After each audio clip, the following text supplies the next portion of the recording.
भक्ति सिद्धांत सरस्वती गोस्वामी ठाकुर प्रभुपाद की जय। गौरी वैष्णव आचार्य श्री हरिदास प्रेम से कहो श्री कृष्ण चैतन्य प्रभु नित्यानंद श्री अद्वैत गदाधर श्रीवासादि गौर भक्तवृंद श्री श्री राधा कृष्ण गोकुल श्याम कुंज राधा कुंज श्री वृंदावन मथुरा वृंदावन पुरुषोत्तम क्षेत्र श्री जगन्नाथ श्री नवीन मनोमय भक्ति देवी श्रीमती तुलसी समवेत गौर भक्त ग्रंथ श्री श्री राधा माता श्री श्री जगन्नाथ देव सुत Shri Shri Gaur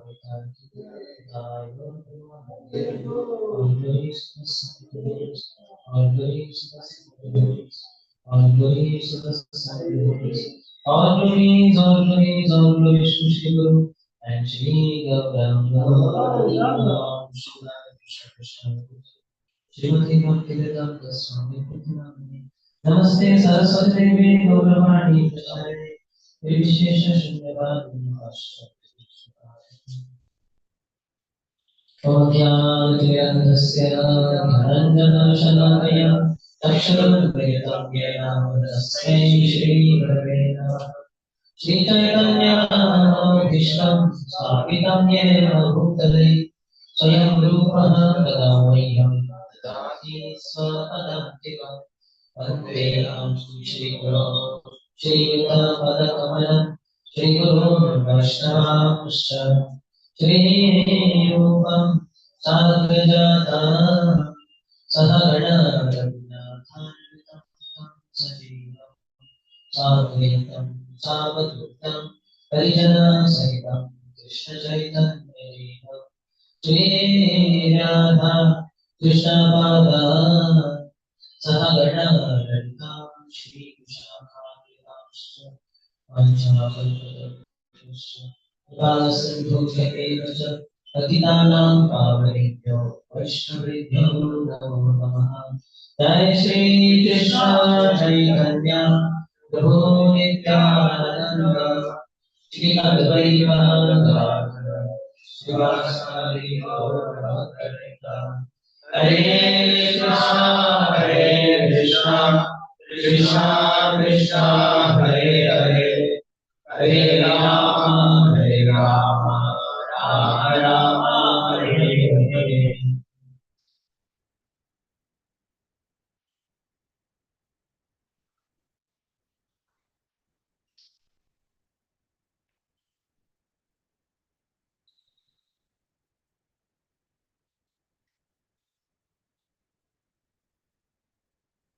Hare Krishna.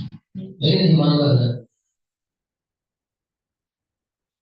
Somebody will call you. There is no service. You could come and attend us. Okay, so welcome to our evening discussion on the topic of overcoming fault finding. This is a very important topic because the original mistake of the Jiva is he sees fault with the Supreme Lord Krishna, in the Supreme Spiritual world, and then he sent to this material world wherein he suffered repetition of birth and death and adhyatmic adivoti, adidaivic wish. So we have to overcome our original problem. So then this discussion is very important, and this is what will make us pure devotee also. In the Bhagavad Gita, 16th chapter, first three verses, first 16th chapter, the entire Devi Asura Sampadayo, the divine and demoniac qualities of divine and demoniac people. Shri Bhagavan Uvacha Mayam Sattva Samshuddhir Jnana Yoga Sthitihi Tanam Tamascha Yagyascha Sadhyayastava Arjavam Ahimsa Satyam Akaras Tyagara Shantira Vaishunam Daya Bhuteshu Alolukvam Bhagavam Vripa Chaparam Tejam Kshama Hriti Shaucham Adroho Nati Mahita Pavanti Sampatam Naivim Abhijatasya Aryatam. The translation is the Supreme Personality of Godhead said, fearlessness, purification of one's existence, cultivation of spiritual knowledge, charity, self-control, performance of sacrifice, study of the Vedas, austerity, simplicity, non-violence, truthfulness, freedom from anger, renunciation, tranquility, aversion to fault finding, compassion for all living entities, freedom from covetousness, gentleness, modesty, steady determination, vigor, forgiveness, fortitude, cleanliness, and freedom from envy and from the passion for honor. These transcendental qualities, O son of brother, belong to godly men endowed with divine nature. So, those who have divine qualities, they sampada yoga, or then these qualities are described, of which one of them is avaishunam, that is aversion to fault finding. You should be averse to finding faults in others. That means no liking seeing faults in others. This is characteristic of pure devotee. who has purified himself from all the other causes, and one of them, or most of them, emerges is fault finding. If every disease has some symptom, if you see a man who sneezes, after some seconds or minutes again he sneezes, so we understand he has COVID. Somebody after some minutes,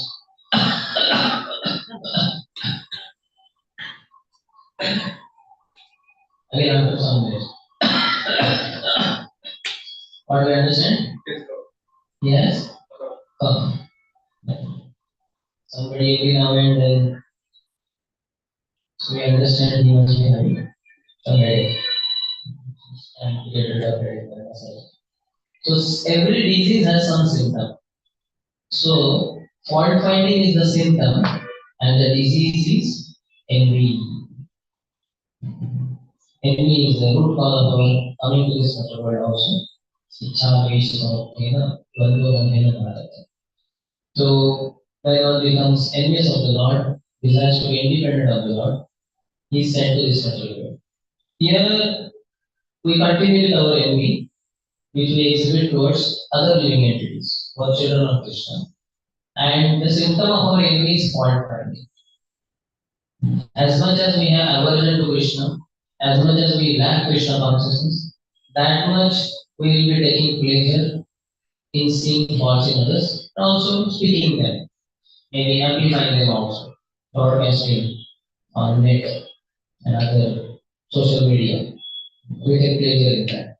So that is because of our envy, originally towards Krishna, and then eventually shown towards devotees or children surrendered to Krishna. So this is the nature of our conditioned state, passion and ignorance, in that we exhibit this fault finding tendency. So those who are spiritually knowledgeable, they have spiritual knowledge, and they have realization, spiritual realization. So for them, they don't see faults in others. They don't worry about that. Srila Prabhupada says in some purpose, for some lecture he quotes. He doesn't quote full words, but he says, Makshika Pranam Ichanti, Madhum Ichanti. Something like that only he says. He doesn't complete the full story. So he says, Makshika Pranam Ichanti. If you get some wound on your body, some skin comes out, some blood, something, then immediately who will come? Makshika will come. Housefly. He will sit there because it sits on all dirty things. So body inside is very dirty, blood and all that. So that is very nicely covered, just like the gutters. They. So they are covered very nicely. The manhole they call it. Like that. But if you open that manhole and man falls in that hole, he will be disgusted. Very dirty inside. Sometimes some part of the thing is covered with that cement cover kind of, and it is exposed or they are cleaning. They can see how dirty it is. Similarly, our body is like that. But in very nicely it is covered with nice packaging department of Brahma. Smooth skin, especially in youthful days. So much attraction feels on the skin, especially of the opposite sex. So which are, but as soon as little bit skin is exposed, removed because of some wound, and immediately this makshika will come, house fly will come, and sit. It will sit on stool, it will sit on all the dirty, stinking things. So that's what it means. But Madhu Ichanti, that bumblebee, that goes for nice honey in the flowers. You might have heard of that famous thing. And in a huge, dirty things, some gutter or something, some flower is lying nearby and has some honey in it. So honey will exactly will discard everything else and sit on that flower, will suck some honey from it, some nectar, some honey. Whereas in a nice garden, if there is some small piece of stool, then the housefly flowers, etc., exactly will sit on that flower, on that stool. So this is how those who have fault finding tendency they are. Despite having so many other qualities in others, they will exactly focus on some fault. Daksha is the very fitting example. When he entered in the assembly where Brahmaji, Inji, and many other demigods were sitting, as soon as he entered, everybody stood up out of respect for Daksha. But Brahma and Shiva did not get up. Brahma is his father, no need to show respect to son. But Shiva was his son-in-law. Immediately, this Daksha got flared up. What nonsense! He is inferior to me. He is less in age. He is less in position. I am father-in-law. He is son-in-law. And how dare of him not to show respect to me by standing up? So he is filled with faults, and he started speaking blah blah blah, all faults of Shiva. Shiva has no fault. Very word Shiva means auspicious. Lord Shiva is free from all the faults. He is a pure devotee of the Lord. Vaishnava nam yata Shambhu, the best devotee. But Daksha, because of his fault finding, because of his envy towards the Lord, he exhibited that through fault finding in pure devotees like Lord Shiva. So to call an honest devotee or honest person a thief is offensive. Similarly, a devotee who is honest, supremely honest, because he accepts Krishna to be the Lord and Master of everything. Bhoktaram Yagyatapasam Sarva Loka Maheshwaram. Krishna is the master of all the planets and everything in the creation. He is convinced, devotee is convinced. So devotee is supremely honest. But those who see faults in such devotees, they are offensive. In the 12th canto of Srimad Bhagavatam, last canto, third chapter, almost fifth chapter also, Shukdev Goswami leaves Parikshit Maharaj. There are 13 chapters, 13 chapters. So somewhere in fifth chapter only Shukdev Goswami leaves. Afterwards, sixth, seventh, eighth, ninth, what is being described is by Vyasdev. Shukdev is not speaking; he is already gone. Just like up to the first 18 chapter, Shukdev Goswami did not enter only. 19 chapter is appearance of Shukdev Goswami. So he enters there. First 18 chapters he is not there. His discussion is there to some degree, but he is not there. Similarly, towards the end also he is not there. From 6th chapter to 13th chapter he is not there. So 5th chapter he leaves. But 3rd chapter, towards the end of his whole discussion, that means 7th day almost, he says culmination of all the teachings. Kalerdosh nidhe rajan asti hi eko mahan gunah kirtanat eva krishnasya mukta sangha param vraje. So this is very nice shloka in which he is saying that Kaler dosha nidhe rajan. Oh my dear King Parikshit, Kali Yuga is dosha nidhi. Nidhi means reservoir, a huge body of water or anything. So dosha nidhi. This is ocean of faults. Kali Yuga is ocean of faults. Everywhere faults, faults, faults, faults, faults. In fact, 55 faults are described around in the 12th canto. That lavanyam kesha dharanam. Men will have long hair. And that will be considered the symptom of beauty. Mm. And then sutratve, brahmane sutratvam. Just by wearing janeyu, Brahmin thread, one will claim himself to be a Brahman. Or dampatya abhiruchir hetu. That man and woman will just see the skin beauty. Man will see the beauty of the skin of the woman, and woman will see how much money is there in his pocket. So abhiruchi, according to their likings of money, skin beauty, etc., they will fall in love with each other and they will have marriage, etc. So these are all symptoms of Kali Yuga. So he's saying Kali Yuga is ocean of faults. Asti hi eko mahan guna. Still there is one greatest quality, one good quality. Millions of faults, one good quality. Asti hi eko mahan guna. What is that? Kirtana deva Krishnasya. If only one chants, Hare Krishna, Hare Krishna, Krishna Krishna, Hare Hare, Hare Ram, Hare Ram, Ram Ram, Hare Hare. Mukta Sangha Param Prajet. He will be liberated from this ocean of birth and death. Just like if somebody falls in the ocean, he just can't rescue himself. But if he gets a boat which is sailing in that ocean itself, he gets on the boat, he will easily cross that ocean. So all of us have fallen in the ocean of faults, which is called as Kali Yuga. All of us have taken birth here. But if we chant Hare Krishna, or for that matter, any devotee who is chanting Hare Krishna, he has got on the boat, and that boat will take him out of this ocean of faults, and he's getting rid of all those faults. So one should not see faults in such a devotee just because he's chanting Hare Krishna. His divine grace or Raghunath Bhatta Goswami, when in the association of devotees, somebody who is not very advanced, if he started speaking some fault of some devotee, even younger devotee, immediately Raghunath Bhatta Goswami would say, just the fact that he's chanting Hare Krishna is enough for me to overlook all the seeming, whatever you call, faults, defects.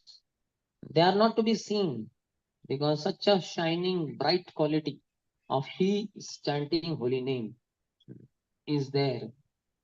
Discarding that, not seeing that, then I will see only the faults in the devotee. Only one who is convinced of the glories of chanting Hare Krishna, when he sees somebody, even a neophyte devotee, chanting Hare Krishna, one will easily oversee, or what do you call that, overlook his faults, which will be millions in number. Everybody has faults. So one should not see those faults. And if we see faults in devotees particularly, then that becomes Vaishnava Apradha. Anti Nindanti Vadveshti, Vaishnava Nabhinandati. There are 6 types of offenses that one may commit towards devotees. Hanti, killing a Vaishnava, physically killing. There have been people who have killed Vaishnavas also. Hanti Nindanti, criticizing devotees. That is again fault finding. Vadveshti, becoming envious of devotees. Vaishnava Nabhinandati, not greeting devotees. When first time you see devotees, now you give me grand welcome with kirtan, harinam, maybe garland, obeisances. That is okay for some senior devotee who comes once in a while, once in 3, 4, 5, 6 months. We may give that. But those who are next to us, who are staying with us, and they are not seniors, they are equals or sometimes younger devotees, would we give them such reception? Kirtan Father? Why? He sleeps in his japa. Garland? Maybe garland of chappals, but that also. And Mridang Kartal.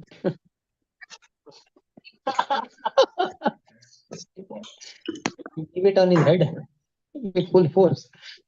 So we have, this kind of, we don't greet devotees properly. Sometimes even outsiders, they call us, Hare Krishna. And we are like, not horrible. We are horrible. We are not saying anything. We are lost, absent-minded. So we should say something. They are reminding us of Krishna. So they are better devotees than us. We are not even greeting back by saying Hare Krishna. So one should. So Hanti Nindanti Vadveshti Vaishnava Nabhinanti Krudhyate, becoming angry on devotees. This is fifth way one could be. Krudhyate, and one more is there. Huh? That greeting Vaishnava Nabhinanti, I think I covered that. Fourth one. Krudhyate. Okay, chalo, we'll find out that. That's sloka we have to find out. But these are the 6 different ways one may offend a Vaishnava. So one should not do that. So if we behave in any one of these 6 ways, any one is enough for us. Huh? You're sure? What is the Sanskrit word? Okay, we'll find out. Don't worry. Keep it on hold. Not that we want to immediately commit offense or we commit. As long as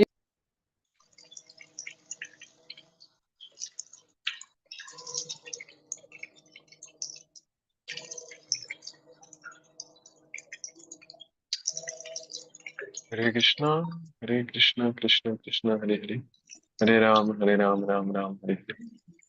Yogesh Prabhu, Hare Krishna, Krishna Krishna, Hare Hare, Hare Ram, it's called a Ram mad Ram. elephant offense. In a nicely trimmed garden, if a mad elephant is let loose, he will just Upadeva chinde. He either will uproot creepers, the flowering plants, or chinde will cut them. In either case, sukhe jaya pata. The leaves will dry of such creeper or flowering plant because the tree is on the verge of death, slowly, slowly, slowly drying up. Leaves will dry up and the tree will die. So one should not allow this mad elephant to enter in nicely cultivated garden which we are nicely watering, etc., to grow it. One should be extremely careful, cautious of this. So there are many weeds in the soil where soil of our heart, wherein Bhakti Lata is growing. Brahmande Brahmita Kona Bhagyavana Jiv, Guru Krishna Prasade Pai Bhakti Lata Vish. After wandering through millions of universes and through 8.4 million species of life, when one gets this rare human form of life, in that rarest of the rare thing is to come across a pure devotee of the Lord who gives us the beach, seed for Bhakti Lata, for the creeper of devotion to grow. So we sow that seed in the soil of our heart, and through the process of watering, chanting and hearing, that is compared to watering, this Bhakti Lata starts growing. But simultaneously, just like in the field where we have planted some lata or something, along with that, many other weeds grow, which appear similar to this creeper or the plant we have sown. They appear same, but they are not fruitful.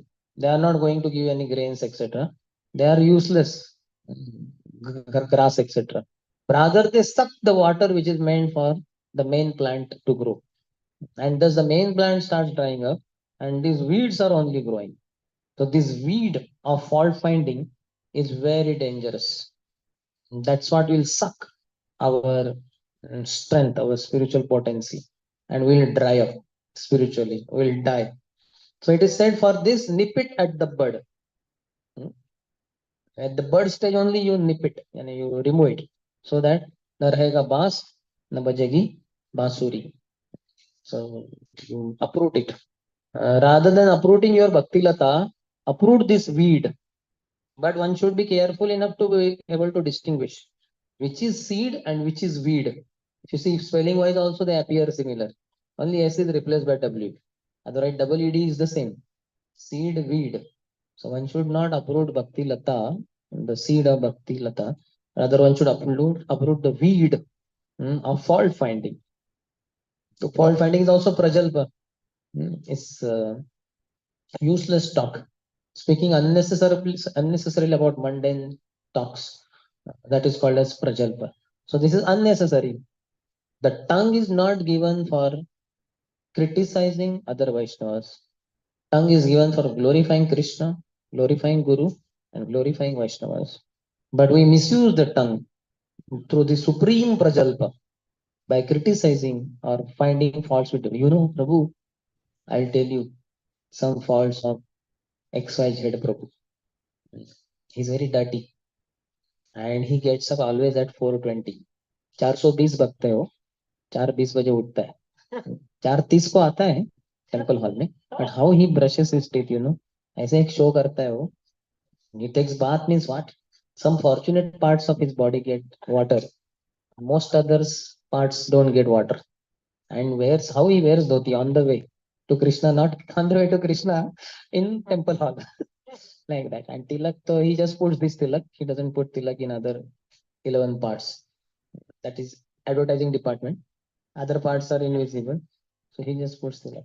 Maybe somebody like that, but you don't have to speak these things unnecessarily. What is the point? By that, his behavior is not improving. Rather, he comes to know, he feels offended, he feels bad, he feels insulted, or whatever. He may go away or he may get discouraged in spiritual life. Who are you to correct him and all that? This is not a proper way of doing it, also. So that's why this is Prajalpa. One should not engage in Prajalpa. That Chaya Dosha Shodhi, he says. So, what are the Chaya Dosh? 6 faults. अत्याहार प्रयासश्च प्रजल्पो नियमाग्रह जनसंगश्च लौल्यंश्च षड्भिर्भक्तिर विनश्यति. 6 things that destroy devotional service: overeating, then over-entering for mundane things which are very difficult to obtain, Then talking unnecessarily about mundane subject matters, Prajalpa. Janasanga, associating with worldly minded persons. Tyahara Prayasasya Prajalpo Niyamagraha, being too attached to rules and regulations without remembering Krishna properly, or not following the rules and regulations at all. And then sixth is Laulyam, greed for mundane things. So these are unfavorable. So Prajalpa, fault finding falls in the category of Prajalpa. One should not destroy one's bhakti by finding faults and speaking about them in the midst of devotees. Fault finding arises from imposing one's own bad habits on others. Our own bad habits are there, but we will cover them up, hmm, and we will speak of others' fault. Of the four defects which are there in every conditioned soul, imperfect senses, thereby getting illusion, thereby committing mistakes, and in order to hide those mistakes, cheating. So, of this fourth one, devotees don't have cheating propensity. One should give it up. Honesty has to be there. Then one can, with three defects remaining, he can practice bhakti. He may have, devotee will have imperfect senses. He will fall in illusion. He will commit mistakes. No problem. But the fourth should not be there. Cheating propensity. One should be very honest. That doesn't mean that we tell all our faults to everyone, but at least one or two devotees, maybe counselor or somebody who's very mature, who could offer us appropriate uh, guideline, the appropriate way to overcome our defects like that.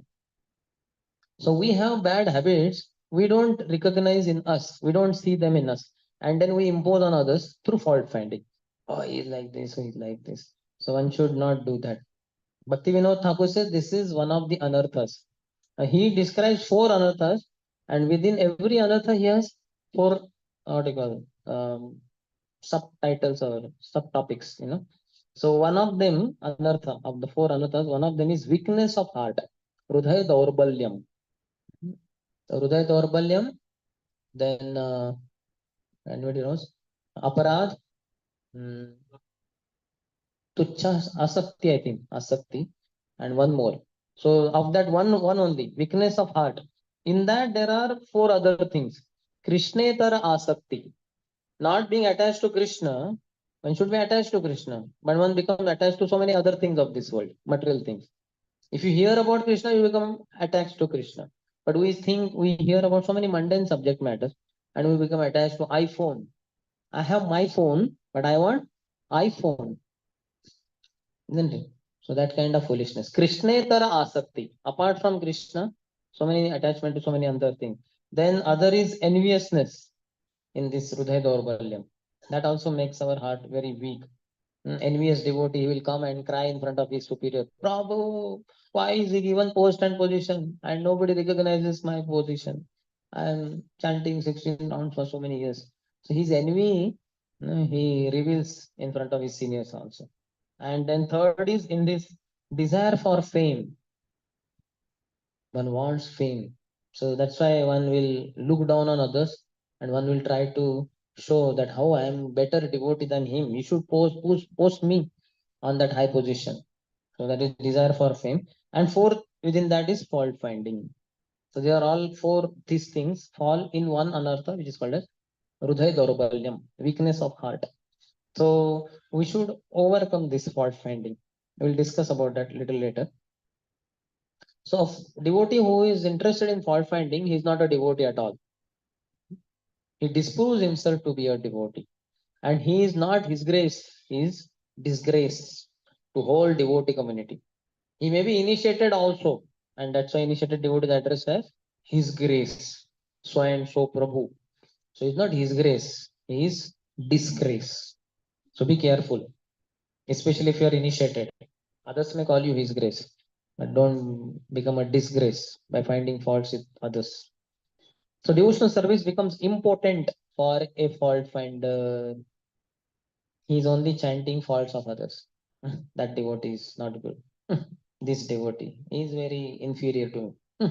This devotee, the Kalka Chokra, this devotee is unfit. This devotee, he doesn't have any skills only. This devotee, he sings like a donkey sings.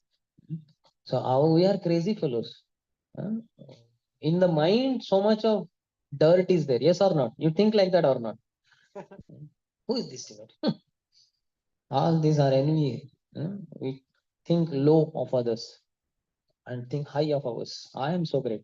और तुम्हारे भक्त जनों में हमसे बढ़कर कौन, स्वामी हमसे बढ़कर कौन, है कि नहीं, है नहीं, है कि नहीं, हाँ या ना, अंदर ये भाव है ना, ऊपर से तो हरे कृष्ण और अंदर से सबसे श्रेष्ठ भक्त तो मैं ही हूँ सरजापुर रोड पे।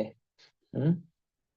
एक भिखारी है उधर सरजापुर रोड पे, और दूसरा उससे श्रेष्ठ तो मैं ही हूँ। This kind of foolishness. Internally we are crazy fellows. Externally only we behave like, oh, I'm a great, I mean, others know how great I am. But internally, so much dirt, so many anarthas are there. We think high of ourselves. So such a devotee becomes unfit. That means he becomes impotent. Devotional service becomes important for him. That means potency is not there in such a person's bhakti. Because by seeing faults in other devotees, he is indirectly or directly seeing faults in Krishna. So externally chanting Hare Krishna, but he is not chanting Krishna. He's saying, Krishna, who are you? I challenge you, I will kill you, I'll destroy you, I'll defeat you. Like Poundrak, like Hiranyakashipu, Hiranyaksha. All these are there in our heart only. Ravan, Kumbhakarna, and all that. So they will be smashed by Krishna. In chanting, then we'll be sleeping. Because a war or a fight between Krishna and any demon, who wins? Any doubt? Krishna wins. And who dies? Not that who is defeated, who dies only. His defeat is he has to die only. The demon has to die only. There is no other option for him. क्योंकि वो लातों का भूत है. बातों से माना नहीं वो. कितना बातें बताई उसको. Duryodhan and many others like that. So he will die. So like that, we will be dead in our devotional practice. Hare Krishna, Krishna Krishna, Krishna Krishna, किश किश किश किश, किस बोल रहा है, मिस बोल रहा है भगवान, किस किस मिस मिस किस किस मिस, सब किसमिस कर दिया है. So this is what will happen to us because of our offenses. Tongue is misused, not used for glorifying devotees, criticizing devotees. So it will become important to chant Hare Krishna. It won't be able to chant Hare Krishna, Hare Krishna. It will chant something. Hare Krishna, Hare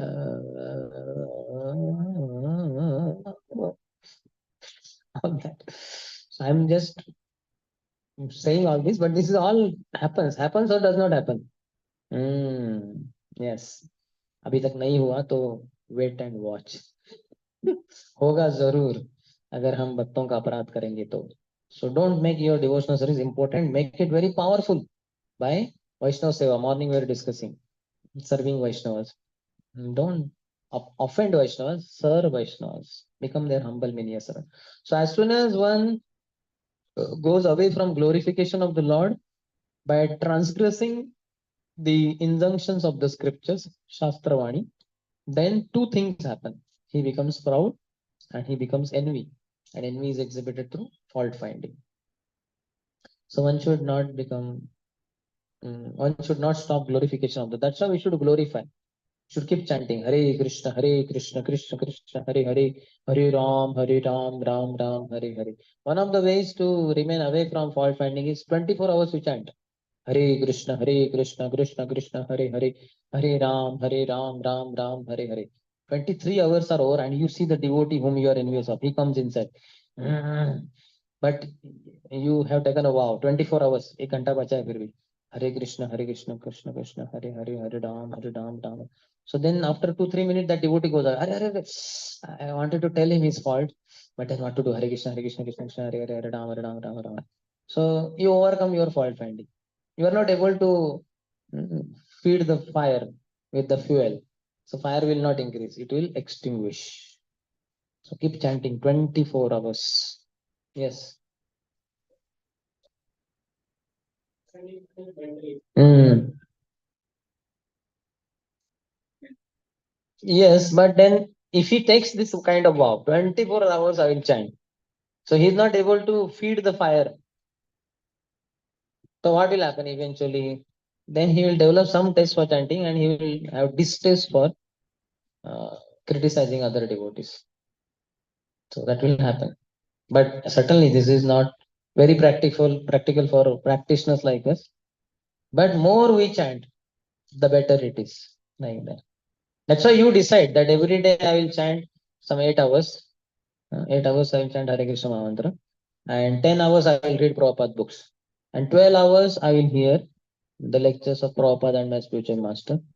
And 13 hours I will go for book distribution. So how many hours are over? 43 hours are over. So in 24 hours, you make a schedule of 43 hours of Krishna consciousness. So how much time will remain for you to commit offense? Not even 1 second. Because you made 43 hours schedule or even 24 hours. In 24 hours, you can fit in 24 hours schedule only. But you are trying to fit in 43 hours. So automatically you will be away from offenses. This is how one has to keep oneself very busy. Then only one will overcome all the defects. When we go away from our original pure nature, then we have this fault finding tendency. So as much as we have gone astray, just like you have all the experience of GPS, you give up the route which is suggested to you and you go wrong way, some other way. Immediately that number of minutes increase. Because now GPS will immediately show you the path to go to that destination, but now you have chosen longer route. So immediately the number of minutes will increase. And it was showing 5 minutes, it will immediately become 6, 7, 8, 9, whatever it is. So that's why, as much as we have gone away from our original pure nature, we become fault finders. Many faults we are able to see in others. Example of Duryodhana and Yudhishthir. Both of them were asked one question. Duryodhana was asked, find out somebody who is superior to you. And Yudhishthira was asked, find out somebody inferior to you in whole kingdom. Both of them went for whole day. Evening they came back. Both came with the same answer. What was the answer? No. No one. But the questions are different. That means Duryodhana meant nobody is superior to me. और तुम्हारे दुर्जन व्यक्तियों में हमसे बढ़कर कौन वही सबसे श्रेष्ठ व्यक्ति हूँ and Yudhishthir meant nobody is inferior to me, everybody is high class, I am the only third class fellow. So that is the thing. Bhaktivinoda Thakur says, I see faults in others because I am honeycomb of faults. In a honeycomb, how many those hexagonal structures, it is something like a house of each bee, or in that they put honey. So in a honey bee, how many hexagonal structures are there? So many missing. Hundreds and thousands. Counting may be difficult. We can count, but it will take substantial amount and it's very difficult job. So like that, he says, I'm honeycomb of faults. I see faults in others because I am honeycomb of faults. That means I have many more faults. They say that when you show fault in others, like this, he is devoted like this. So one finger is towards him, but three fingers are towards me only. So more faults are in me. I'm showing one fault in other devotee. Oh, he's devotee, this devotee. He's a rascal. So I'm having three times fault, more faults than him. And so that's why we should not show faults in others. In fact, that is one of the reasons why we don't chant with this finger. It is called as Ashuddha Ungli, polluted finger. We show faults of others with this only. That's why, see how big is the problem. So much so that whole chanting process, this finger has to be out.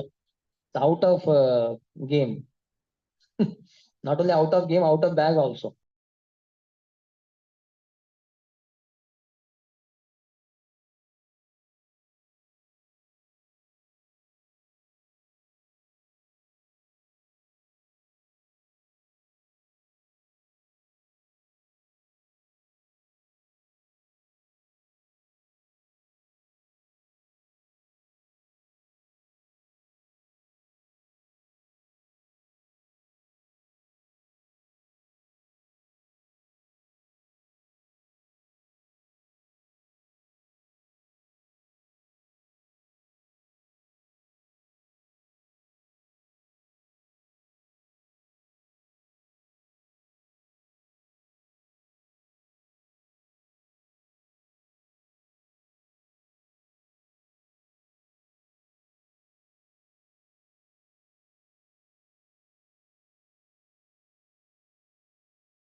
not having faith in Krishna, we have this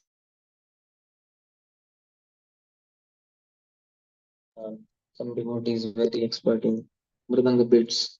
Then we become insecure. Why him? Why not me? Hmm? My counselor or senior devotee only appreciates him. Anytime he leads kirtan in front of thousands of devotees, he says, "Where is that devotee? Our best mridang player, उसको बुलाओ तो मैं बजा रहा हूँ ना, मुझे देखते ही नहीं, और जब आता है तो मुझे वो मृदंग उसको देना पड़ता है। How bad it looks. क्या करूँ, अपना डब डब डब आवाज मैं बजाता हूँ तो लोग बोलते जैसे लग रहा है जैसे घोड़े दौड़ रहे हैं। अरे लेकिन घोड़े दौड़ रहे हैं ना, अरे खाली बैठे तो नहीं है ना, काम तो कर रहे हैं ना कुछ। One of the horses will win the race also, तो दौड़ने दो ना, क्या प्रॉब्लम है। क्या उसको बोलते हैं हर बार उसको दे दो मृदंग, मैं का मृदंग बजाओ। So we feel very insecure, we feel very bad, लेकिन जलते हैं अंदर से हम। So this is not good. So example in Chaitanya Charitamrita, Chaitanya Leela is Amoga, the son-in-law of Sarvam Bhattacharya. Sarvam Bhattacharya was born in Brahmin family, so his son-in-law is also Brahmin. When Sarvam Bhattacharya invited Lord Chaitanya to come to his house and take prasad. Recently we were in Jagannath Puri Yatra. How many of you were there? So you have visited the house of Sarvam Bhattacharya. So that's where that pastime also happened. So when Mahaprabhu was invited, Mahaprabhu said, I'll just take little boiled sabji, etc. But Saram Bhattacharya had cooked huge feast. He and his wife. They had so much love for Mahaprabhu. And not only they cooked, Mataji was cooking inside.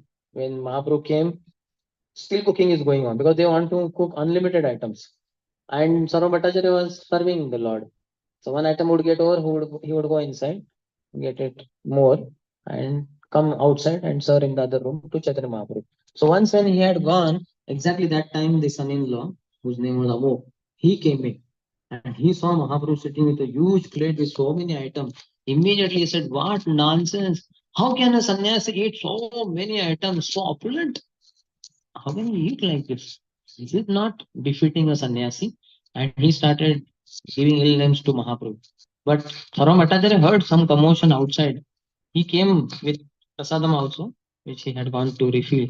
When he saw his son-in-law blaspheming Mahaprabhu, criticizing him, he immediately became upset and he kept the whatever he had brought down. And then he was looking for beating this Amoga with some. But then he found the stick was there in one corner. He went there, he picked up the stick. He came almost running. He's an old man that came as fast as he could run to beat Amoga. But Amoga is young boy, young man, a young son-in-law. Immediately he ran, seeing that father-in-law is coming to beat me. He ran and he ran with very fast speed. Whereas Saramatajar is not able to run so much. But he anyway chased him to long distance and then he was beyond reach. Then Saramatajar was very frustrated. He came inside the house. Said, "What nonsense! How dare of this Amoga to say all these bad words to Mahaprabhu? You know, I'm not happy with him and all that." Meanwhile, his wife was inside cooking. She heard some commotion. She came out and then she realized what is the matter. That our son-in-law Amoga, he came in and he blasphemed Mahaprabhu. And my husband tried to chase him away, beat him, but he ran away and all that. So she became extremely upset, angry. She said, "Let this Shati become Randi, in a sense, widow. Let Shati become a widow." Shati means their daughter. So daughter was married to son-in-law Amoga. So let my daughter become a widow. Now, no mother in the creation, especially in Indian scenario, and the parents love daughters like anything. And daughter should be well placed in a nice house. Husband should be, if not rich, at least should be good quality person with nice character, and he should live longer than her. That means my daughter should depart before her husband. Both of them should live long, but my daughter should remain always Saubhagyavati. She should never become a widow. So at least few days before husband's death, she should die. So that whole life she was like having husband for protection, etc. That's what parents pray. But here the mother is praying, let my daughter become a widow. That means let Amoga die. So how heavy? It's a curse only to Amoga. That mother-in-law is saying like that. But they had so much love for Mahaprabhu. That's why they exhibited in that way. And Mahaprabhu, when he saw the Sarvabhatta so disturbed, wife is, and he started laughing. He said, "Arey Sarvam, why you become so angry? You know, what he says makes sense. You know, I'm a sannyasi. I should not eat so many items." He said, "No, what nonsense. You know, you are the supreme lord. You can eat all that." This. Anyway, after 3 days, Amoga came with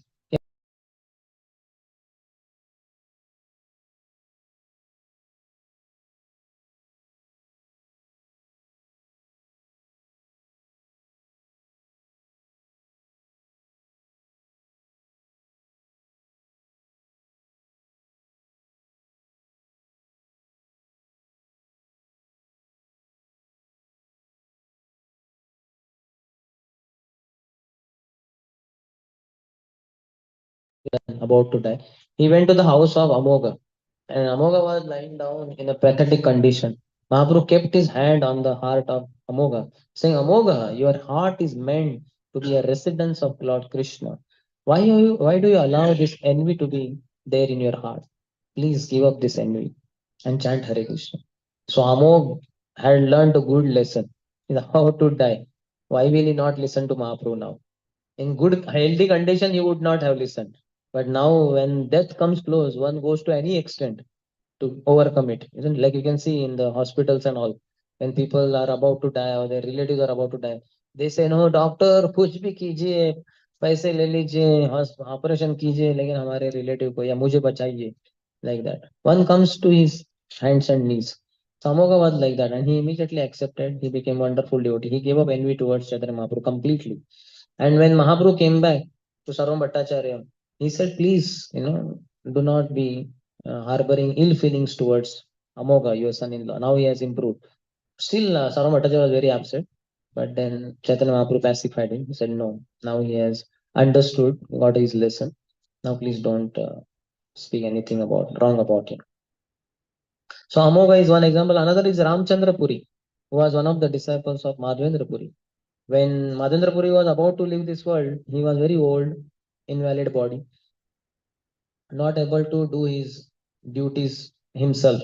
He was bedridden. So Ishwar Puri, who was a sannyasi then, but he took pleasure in serving the body of old and invalid Madhvendra Puri, that I'm getting such a great fortune of serving my spiritual master. So he would help him to respond to nature's call, and he would clean his body, just like mother does for small baby. So he would do that and then change his clothes, give him bath, change his chaddar, bedding, and apart from that, cook for him, feed him, then read for him from Srimad Bhagavatam. And that way, Madhvendra Puri was so happy with Ishwar Puri. He blessed him, "My dear son, may you get love for Krishna." And he got Chaitanya Mahaprabhu only, Krishna personally. So love of God to automatically free package, the whole package. But on the contrary, Madhvendra Puri had another disciple who was also sannyasi, Ramachandra Puri. He was very senior sannyasi also. He came in the last days and he saw in his last days Madhvendra Puri would say one shloka. It is said that it was originally said by Srimati Radharani, and apart from her, only two other persons. One is Chaitanya Mahaprabhu, who is Krishna in the mode of Srimati Radharani, and only third person who knew the meaning of that shloka was Shripad Madhavendra Puri. That shloka he says, "Ai deen dayadra nath hai, tat mathura nath kadavalokya se, hrudayam tadavalok kataram, daita brahmyati kim karomi ham." That Krishna left for Mathura along with Balram with Akrurji when Akrurji was sent by Kamsa. So now here Gopis headed by Srimati Radharani, they are feeling all vacant in this world without Krishna. So Radharani especially echoed her feelings through this verse. Ai Deena Dayadra Nathai. Oh, the master of all those who have fallen downtrodden. Mathura Nath. Now you are the master of Mathura. You have gone to city. You are a city boy now, where there are more beautiful girls than village girls of Vrindavan. Mathura Nath Kadava Lokya se. When will I be able to see you? Rudhayam Todava Loka Kataram. Not being able to see you in my heart. Daita Brahmyati Kim Karomiham. I am getting mad, illusioned, and I don't know what to do. What should I do now? So she is going mad and she is saying this verse. And Madhavendra Puri was reciting this verse again and again before his death. So that time Ramchandra Puri came and he said, "What, Guru Maharaj, what nonsense you are speaking, calling Mathura Nath? The Supreme is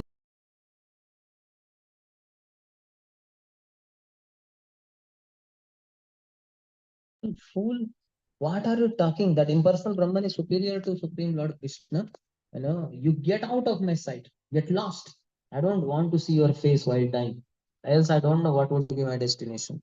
Madhavendra Puri became very angry and he cursed his disciple, who is, first of all, one should never instruct one's spiritual master. That too is not asked also. And what kind of instruction is giving is all foolishness.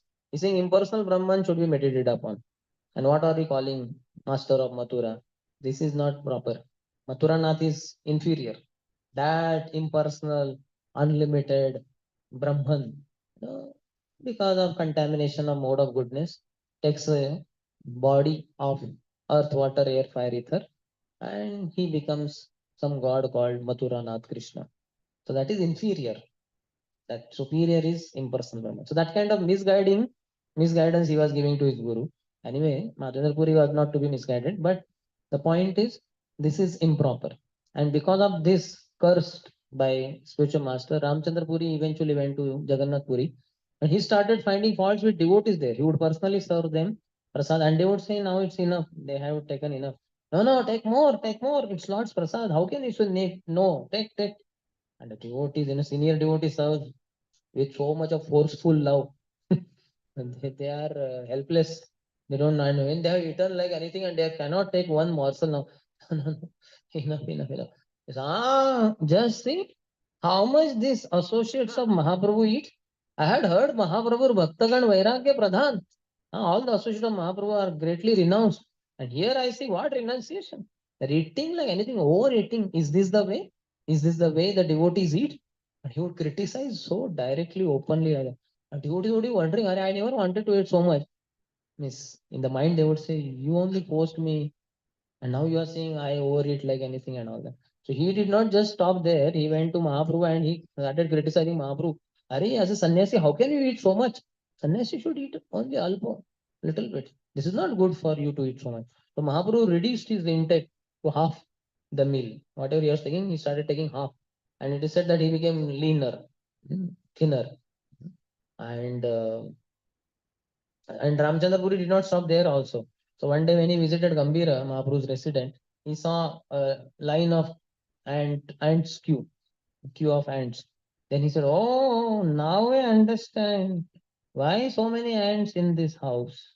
Because this sannyasi in the night, he hidingly eats some sweets here. That's why so many ants here. Because when there are sweets, then only ants will come."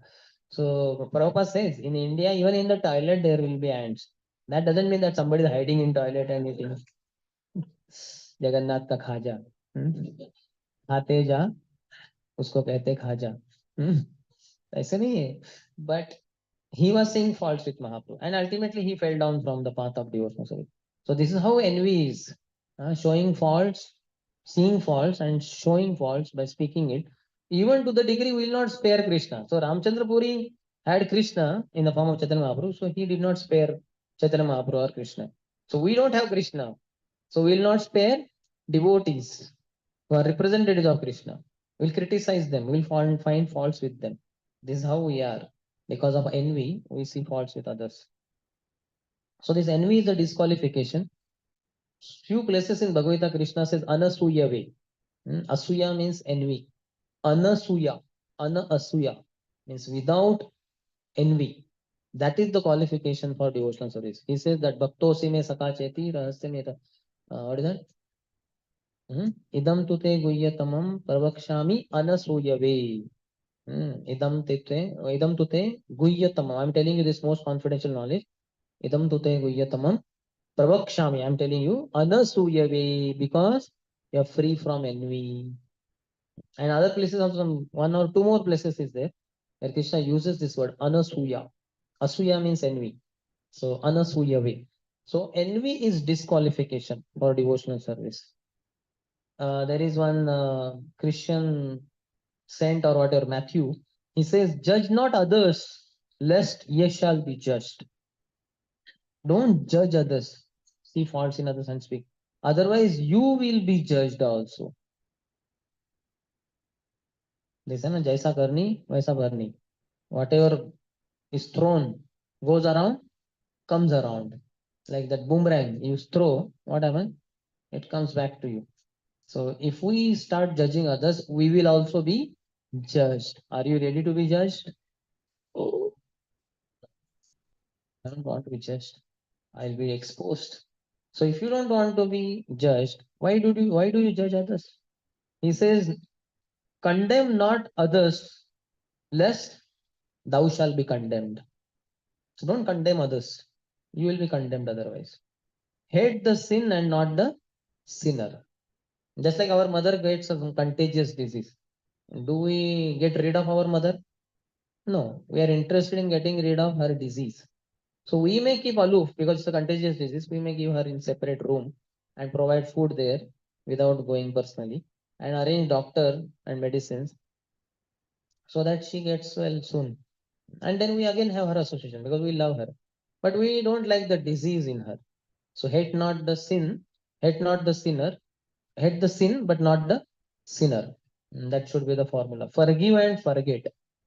That should be the principle.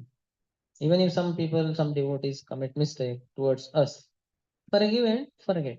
So forgiving requires high Krishna consciousness. If you are highly Krishna conscious, then you will be able to forgive others. And forgetting requires highest Krishna consciousness. Sometimes we may forgive a devotee, but we may not forget the offense he committed to us or some insulting word, something like that.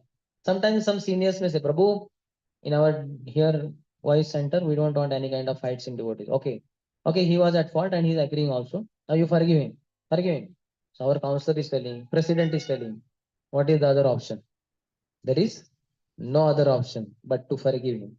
But we will not forget him. Hmm. That day I had to forgive him. The president said, and I was not initiated then. So I had to forgive because if I don't forgive, my initiation will be pending like anything. So I forgive him. But Abhi, now I am initiated, second initiated also. I have not forgotten this devotee. Like that. So it should not be like. So it requires highest Krishna consciousness to be able to forget. But at least forgive. Have high Krishna consciousness. So consequences of fault finding. No, what all things will happen if you check now yourself whether these things are happening to you. If they're happening, that means fault finding is happening. You are doing fault finding. We make mistakes. Consequence of finding faults with other devotees. You are committing a big mistake of finding faults with other devotees. So you will definitely commit many, many, many small mistakes. How many of you seen that you commit mistakes? Hmm. That means great mistake is being committed of finding faults in other devotees. You avoid that, all these small, small mistakes will stop. Easily they will stop. So we make mistakes. Afterwards, we will lament. Lamenting afterwards. What if some devotee you criticize on something and he died only in an accident? And how you, and a condolence ceremony is there, memorial. And everybody is speaking glories of him. You know. And then now you are thinking, oh my God, first of all, I saw faults in him. And now, before his death, I did not even beg forgiveness. And now, which body is gone, who knows? What if he's gone to Golokruta? He'll tell Krishna that devotee saw faults in me. Krishna will say, उसके लिए वैकुंठ के दरवाजे हमेशा के लिए बंद. No entry pass. Something like that. So it will become so difficult. So you'll lament afterwards. Then you will remain outsider. Fault finder will remain outsider in ISKCON. We should not remain outsider. We should become insiders. Material nature makes us humble. माया की बहुत लातें पड़ेंगी. Material nature will make us humble. That's why you'll find brahmacharis staying in ashram. If they commit many offenses, they have to get out of the ashram. And many times it is said if one cannot practice brahmacharya or sannyas, then he should enter in grahastha ashram with humility. One should humbly enter in Grihasthashram. ऐसे क्यों बोलते हैं? One should enter humbly in Grihasthashram because he was not humble before. He was arrogant. He was fault finder. He was envious of other devotees. So he has to get out of the ashram. So material nature will make us humble. Then imagine if Krishna starts judging us. Krishna starts analyzing. Sundarshyam Das. ये तो डोंगी number 1 है. And he is making big show. Krishna knows everything. Who can hide from Krishna? Is there anyone in the creation who can hide from him? So if Krishna starts judging us, we will be completely unfit for devotional practice.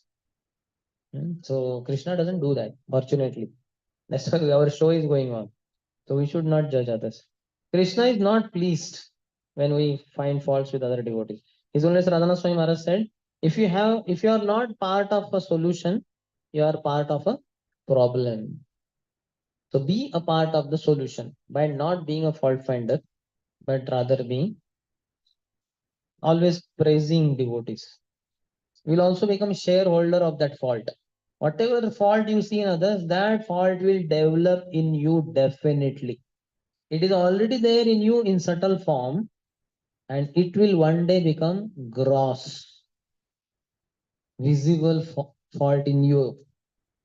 So don't see faults in others. Don't pinpoint. You will become shareholder. Just like in sin also, like bank is robbed, and you just caught hold of the guard only. You did not touch the money, you did not break the treasury, but the guard who was about to attack the thieves, you just caught hold of the guard, did not allow him to attack the thieves. What happens? You are also part of that crime. You will also be put behind the bar. You will also be considered one of the thieves because you become shareholder like that. So don't become shareholder in fault of a fault by fault finding. And also it becomes Vaishnava Apradha, which is most dangerous. So he raises the next question, but what if faults are correct? What fault I see in others? It is not flaw, it is not wrong. 10 other devotees are there. They all agree that it is correct. The fault is correct. So this is the argument which our devilish mind will definitely offer. So for that he offers some solution. Try to bear patiently with the defects and infirmities of others. Okay, agreed that what fault you are seeing in particular devotee is existing. Still, bear it patient. Try to bear patiently with the defects and infirmities of others, whatever they may be, because you also have many faults which others must endure. Do we have faults or not? Who amongst us is free from faults? No one. So why to not be patient with others' faults? Second argument is, if you cannot make yourself what you wish to be, how can you bend others to your will? You say that he has a fault and he must improve it. But you have so many faults which you want to overcome, you are not able to overcome. So why are you so much bent upon making others improve? You understand? How many of you understood? Yeah, simple. If you cannot make yourself what you wish to be, how can you bend others to your will? Like let's say in mathematics, I got 89 marks out of 100. Now, and I'm saying this devotee must get 100 marks. Why he got only 99? 1 mark less, that is not good. But you fellow, you have got 11 marks less. He got 1 mark less, you have got so many less. So you are not able to get 100 marks. Why do you force others to get 100 marks? Isn't it? That is the argument. Third, we wish them to be perfect, yet we do not correct our own faults. Same problem. We wish them to be severely corrected, yet we will not correct ourselves. So this is hypocrisy also in one sense. We are not pure, but we say that others should be pure. We are liars to some extent or the other. And we say that every devotee in Vaishnava community should be truthful. You understand? Same that example. I get 89 marks in mathematics. I say, why he got 99? He should have got 100. Why he got 1 mark less? He did not study properly. But you fellow, you got 11 marks less. You improve first. You at least show that you get 99 marks. Then we'll think of how others should get 100 marks. Their great liberty displeases you. Yet we would not be denied what we ask. Language is little tough maybe, but some concession is given to them. We immediately have objection. Why this devotee is given this concession that he doesn't have to come for morning 4:30? He can come at 5 o'clock. Why is he given concession? But you fellow, you come at 5:30 and then you tell lies. Kahana, whole night I could not sleep because I had severe headache. You are telling lies. You did not have headache. You are lazy fellow. You did not want to come at 4:30, and then you are saying I had headache. Now who can check whether you had headache or not? No one. Only Paramatma. So that's what he's saying. Their great liberty displeases you, yet we would not be denied what we ask. मुझे जो भी चाहिए सब मिलना चाहिए, लेकिन बाकियों को स्वतंत्रता नहीं होनी चाहिए. So we would have them bound by laws, yet we allow ourselves to be restrained in nothing. मेरे ऊपर कोई से कुछ लॉ नहीं लगाना चाहिए, but others should follow the laws. When I drive vehicle, I will not follow the red signal. Even if red signal is there, I'll drive. But everybody, others, devotees should be very careful. They should follow state laws. So what kind of nonsense is this? You will break all the rules, and others should follow all the rules. What is this? You understand? No? This is hypocrisy. You are not following everything, and you expect others to be perfect followers. That's why in my personal life, I don't expect you. I tell devotees, this is good for you, this is good for you. But I never impose upon them because I know I myself fall short of so many standards. In a sense, I'm not able to follow highest standards everywhere. So why should I impose upon others? I tell them, see, this is good. This Acharya followed, Prabhupada followed, my Guru they followed. I am not able to follow. But it's a good standard. If you are able to follow, please follow. That's it. I cannot be hypocritical. You must. Like on Ekadashi day, I take prasad 2-3 times. Prabhu told me Bhishma Panchak is being strictly followed here. No sweets, this and that. I said, my God, for me, Bhishma Panchak means a great vrat. Daily, maybe 5-10 sweets I should eat. 5-10 sweets I should eat. So, not following. Okay, some are following. But my point is, I cannot be hypocrite. Yeah, Bhishma Panchak should be strictly followed. You should not eat sweets and you should chant 32 rounds daily. I will not say all that because I am not able to follow. So I told him that I cannot follow this. So let us not expect from others those things which we ourselves are not able to follow. Clear or not? Very clear. This like I advise sometimes devotees, brahmacharis, that you can try to chant 64 rounds on Ekadashi day. Because I have been chanting 64 rounds on Ekadashi for more than 15-20 years. Rajesh Prabhu, in the early days of our brahmachari life only, he told us that you are counseling all of you, 15-20 of us, myself, Sri Gucham Prabhu, Murari Prabhu, Chaitanya Charan Prabhu, Vamshivadan Prabhu, Orachanand, many others. So 15-20 of us, that you are all leaders, counselors, and you are guiding so many young boys. Sometimes young boys have terrible love affairs and all that. Somebody has gone to the last extent in his affair, and you hear that, you will be shaken up. Instead of counseling him, you will get counseled. You will fall prey to lust like Ajamil. So for having strength, we should chant extra rounds, especially on days like Ekadashi, which are very special. So I am going to chant every day 64 rounds and request all of you also to please join and chant 64 rounds. We'll chant together. So are you all okay? So immediately everybody said yes, bro. Once in a fortnight, fine. We'll chant 64 rounds like that. We'll keep everything else aside. Though we are all very busy with a lot of youth preaching, but one day you have to, some time is to be given. No? Pencil becomes blunt while drawing. You have to take out time and use it, sharpen it so that next drawings are very smooth, very fine, like that. So I tell devotees, if possible, I tell brahmacharis, see, brahmacharis have not so many jobs and all that. So why don't you chant 64 rounds on Ekadashi? So I can tell that much only. I cannot chant every day 64 rounds because I am also not chanting. You understand? So let us not be hypocritical. So he says that we would have them bound by laws, yet we allow ourselves to be restrained in nothing. Hence, it is very clear how seldom we think of others as we do of ourselves. That means rarely we think ourselves to be getting all concession, but others should not get any concession. So this is hypocritical.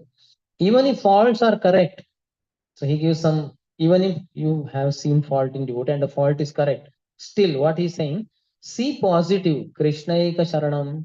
This devotee has taken shelter of Krishna. Hmm. Just like Raghunath Bhatta Goswami said, just the fact that he's chanting Hare Krishna is enough for me to overlook all the seeming defects in the devotee.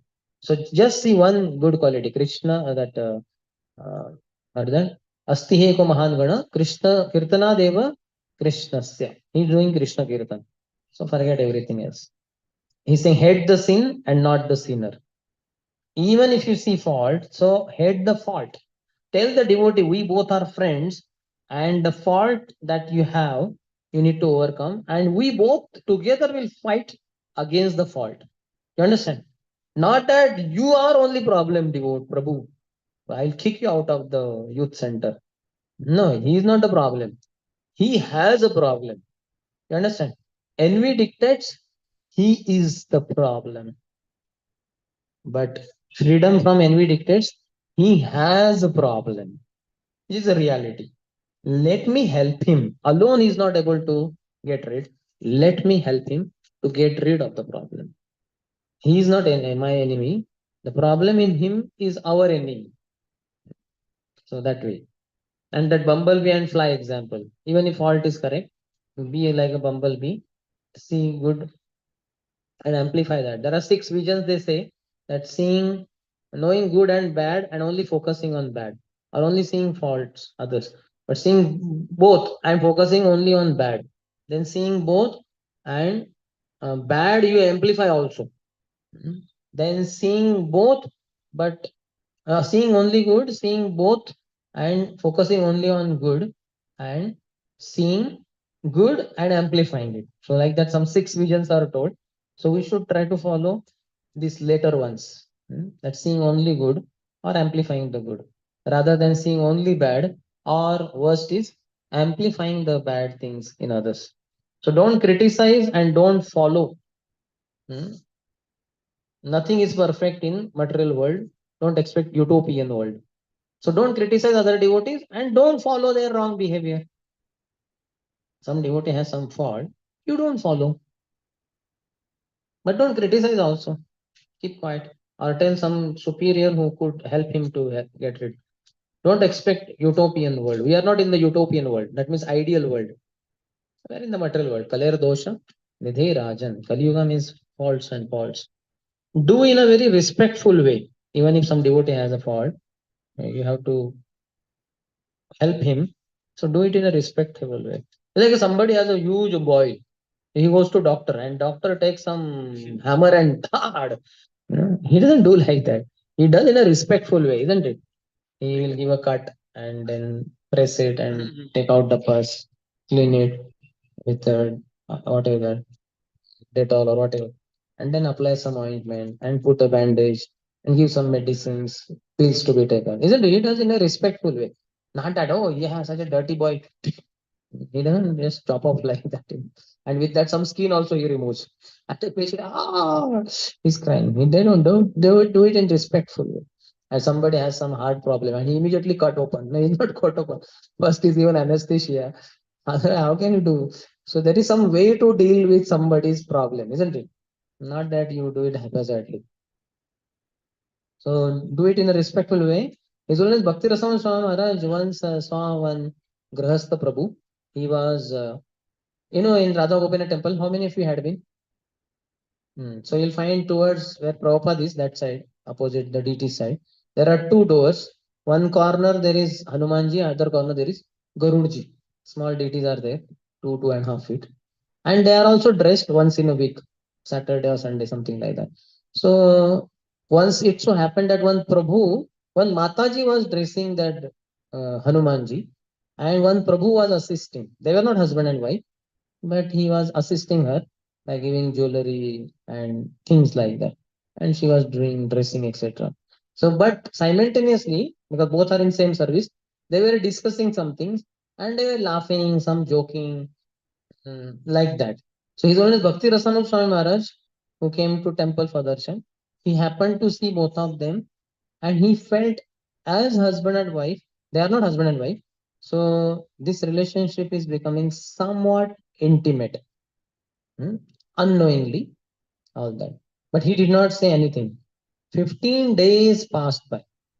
After 15 days, Maharaj was in the bathroom area, he was shaving his head. So that time, this Prabhu happened to come for some other service.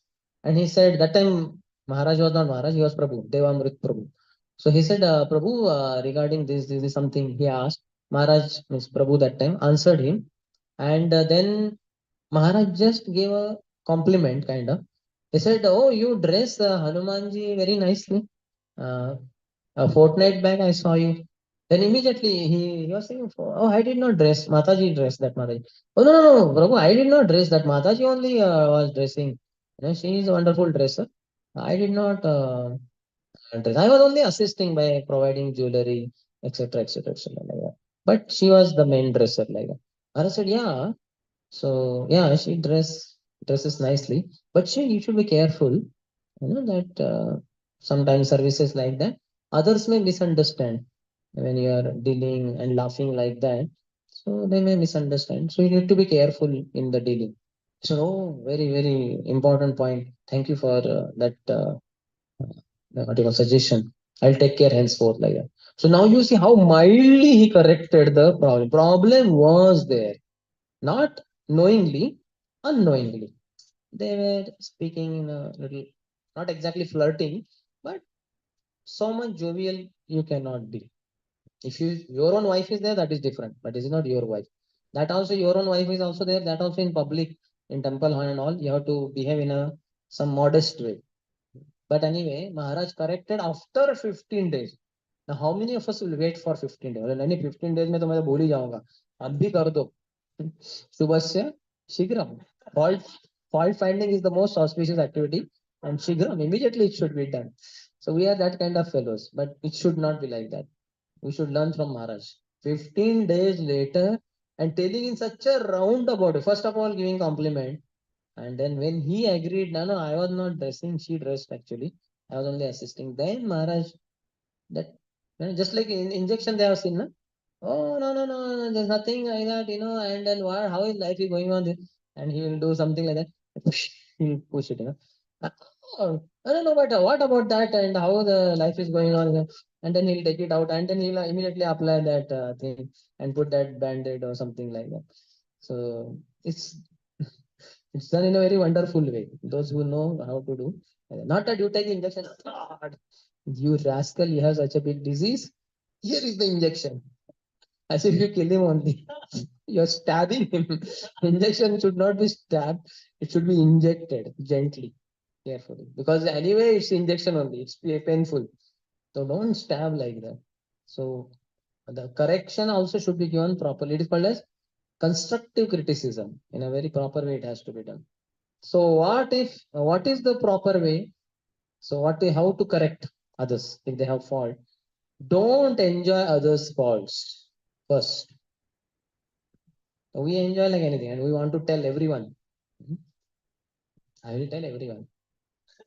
And anyway, so many devotees who are staying in other youth center, I should mail them.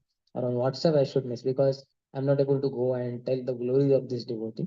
I told everybody in our voice, but others should not be deprived of knowing his faults. So I will broadcast him like that. Go to proper person and reveal to him. Not just keep speaking about it. Like, it's a man-woman psychology. None of you are married, nor am I married. But psychology, as given in the scriptures, is man, whenever there is a problem, he wants to set it right. Just like a fan is not working. Husband comes in the evening and wife says, what happened today? As if some earthquake happened. But he knows, this lady speaks always like this. He says, what happened? How to tell you? Afternoon, 2 o'clock, our fan suddenly stopped working. And I was wondering whether electric supply is gone. And I saw switch was on. Main switch is on, everything is working, and our fan is not working. How can this fan not work? We have just purchased 7 months back when there is 1 year guarantee there. We have the card also. The husband says, okay, acha, theek hai. So did you call any mechanic or somebody like that? No, no. First, how did it stop? We have purchased just 7 months back, and the person while we were purchasing, he told that 1 year guarantee and it will not have any problem for years together. This is not good.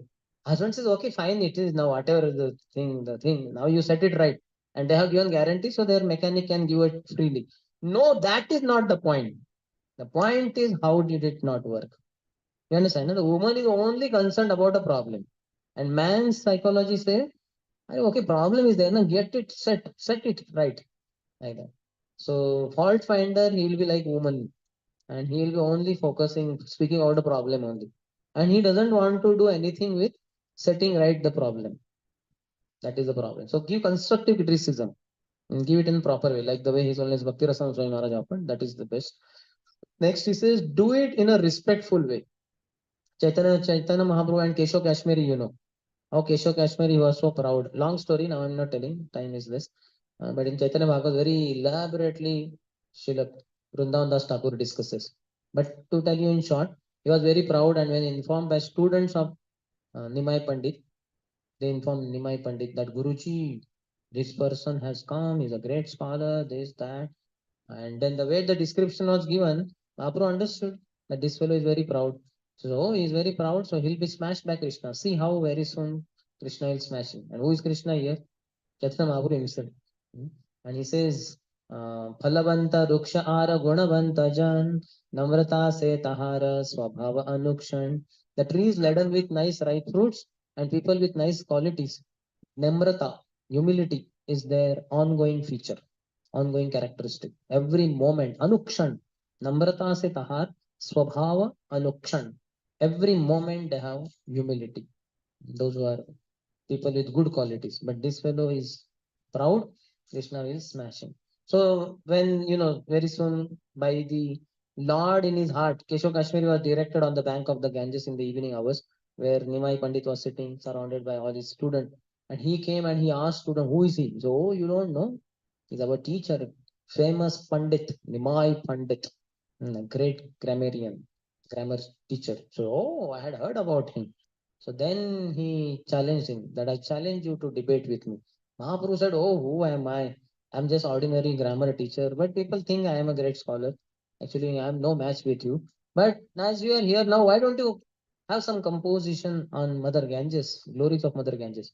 Immediately, with the speed of wind for 3 hours non-stop, he spoke 100 verses in glorification of Mother Ganges. Such a high speed. And all the children, their jaws dropped down.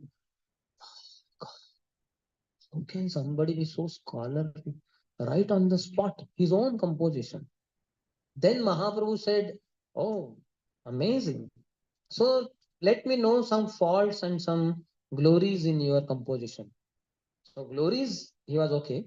So faults, I never have any faults in my composition. Mahaprabhu said, I will tell you. In your 64th verse, 64th poem, stanza, he was wanting 64? Which was 64? He forgot. So Mahaprabhu said, just like by the mercy of Mother Saraswati, you can remember, you can speak like this fluently. By the mercy of the Supreme Lord, I am Shrutidhar. Whatever I hear once, I remember everything. So in your 64th verse, you said Bhavani Bhartuhu, the husband of the wife of Lord Shiva. Bhava means Shiva. Bhavani means wife of Shiva. And Bhartu means husband. Husband of wife of Lord Shiva gives some wrong understanding. That means Mother Parvati has some illicit affair with some other man. Hmm. You could have directly addressed her or Shiva as some other word, but when you say Bhavani Bhartu, you make Mother Parvati unchaste through wrong usage of the word. And he was shocked. I never wanted to say that Parvati is unchaste. She is very chaste lady. But yeah, I used the word Bhavani Bhartu. And Mahaprabhu showed that defect and all the boys started laughing. Mahaprabhu immediately said, shh. Already he's feeling bad that he's defeated. First time in his life he's defeated. So don't laugh. He will commit suicide. So that is not good. So Mahaprabhu then told him that, okay, my dear Keshav Kashmiri, maybe you need to go back and revise your lessons. You read your scriptures today evening. Come back tomorrow. We'll have further discussion. You can go back. So Mahaprabhu did not insult him. Mahaprabhu gave him pace, or whatever. So this is called as doing it in a respectful way. Then next he says, why to be free from this fault finding? Because if you are fault finder, you will develop pride. In fact, fault finding is the sign of pride only. And our goal is to develop humility in life, not pride. So by finding faults, we become proud. He said, tolerate others' faults, yours will be tolerated then. Isn't it? And conducive to chant nicely. If we fault finder, we cannot chant properly. Next point, he says, how to protect our consciousness? Understand the disease. Understand that I have the disease. Benefit of doubt. Just don't at first sight come to conclusion that he has this fault. Give a benefit of doubt. Maybe I am wrong in my observation, and discuss with others. Then you will come to know maybe he was not wrong. Now it is true, he was not at fault. I thought he has some fault. And also L sign is there on every devotee who is practicing. On the cars you see an L with radium. What do you understand? He's a learner. That means he will commit some mistakes. Suddenly he will take his car towards your car. He may hit also. So you have to keep some distance. Because L sign is indicative of that. You cannot say, what nonsense, you hit my car. There is a scratch now. He'll say, sir, you saw now the L was there. In fact, L is there on the backside glass also and front side glass also. So that those who are coming from front, they will also know that I'm learning. Those who are behind my car, they will also know that I'm learning. So they should keep some distance because I'm still learning. So like that, every devotee has L sign on him that you should be able to see. Unfortunately, the devotees don't put L like that with radium and all. So, but you have to see that he is new. So some mistakes will be there, some faults will be there. Overlook them. Keep yourself away in case you feel trouble. Hear their silent scream. Their silent saying, Prabhu, please give me one more chance. Yes, I have faults, but I want to be forgiven. I want some pace. I will learn eventually. So that way we can protect our consciousness. Also, we should ourselves associate properly with senior devotees, with pure devotees, gurus. Then we will not see faults in others. Forgive and forget is another principle. So, what are the benefits of not seeing faults? You are peaceful. As much as you see faults in others, you will be disturbed in spiritual life. So, don't see faults in others. Be peaceful, cool headed. You will be free from anger, ego, and pride. You can chant very nicely. Free from offenses because you are not seeing faults in others. Protect yourself from future lamentation. Later on, you don't have to lament. Oh, why did I do like that? No. Encourage other devotees. This is how we'll get benefited. We'll be inspirational to so many other devotees. Devotees will feel, oh, he's so encouraging. He knows my faults. He doesn't pinpoint. He doesn't speak. And when I speak about my faults, he says, okay, Prabhu, everybody has faults. You just stand properly, you read proper books, you serve Vaishnavas, that will go away. So such a devotee is very encouraging to others. Devotees want to associate with such a person who doesn't see faults in us.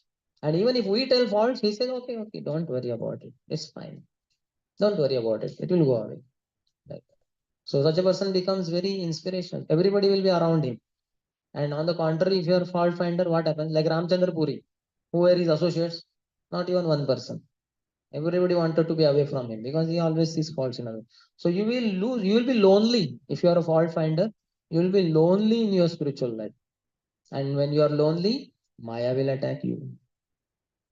Because when devotees are with you, Krishna is there. Tatra tishthamin arada, yatra gayanti mad bhakta. Wherever devotees are there chanting the glories of the Lord, Krishna is there. So where Krishna is there, Maya is not there. Yahan Krishna tahan nahi, Maya Radhikar. But because devotees are not in your life, Krishna is in your not in your life. So when Krishna is not in your life, who is there in your life? Maya is there. You will feel lonely. You will fall prey to anarthas. Mind will disturb you. So one should not take a wrong step of finding faults with others. You will also be forgiven. If you forgive others, you will be forgiven. And topmost is it pleases Krishna when you overlook others' faults. Because you know you are chanting Hare Krishna. Why to see the faults? Just like our younger brother or sister, small, 7th standard, 8th standard, and when they're trying to learn multiplication, division, we don't say what nonsense. I am learning integration, and you fellow don't even know what is multiplication, division. No, we are very compassionate. I say, they say, no, brother, I don't know how to do this. What is this multiplication? Then we teach them. Oh, you do like this and like this, like this. We take compassion on them. So Lord likes it. So like that on younger devotees or others, when we overlook their faults and encourage them in their devotional practices, then Krishna will be highly pleased. You'll get unlimited blessings of Krishna. You'll make swift progress in your spiritual life. So that is in essence about fault finding. That means overcoming fault finding. Any question? As such, it's a vast topic, unlimitedly discussed in the scriptures, and so many examples.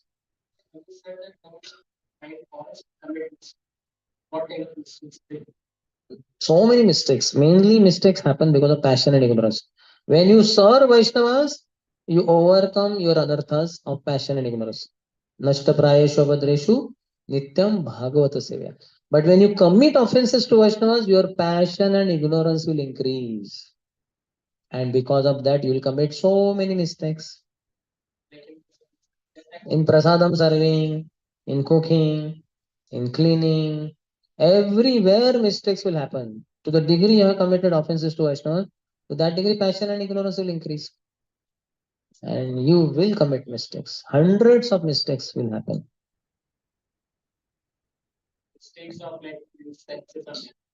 Yeah, that also. Gross and subtle, both mistakes will happen. Mind will become impure. Malina haile man, nahi Krishna rasmaran. When the mind is impure, you cannot remember Krishna. So at the time of chanting, you'll commit the greatest mistake of being inattentive. Hare Krishna, Hare Krishna, Krishna Krishna, Hare Hare, Rama Rama, Rama Rama, Hare Hare. So many other thoughts. So inattention is mother of all the offenses. So that will come in life. This will be the greatest mistake, though not visible to others. It's a subtle mistake, but it will come in our life because we are fault finders. So Krishna curses us. Hmm. You had?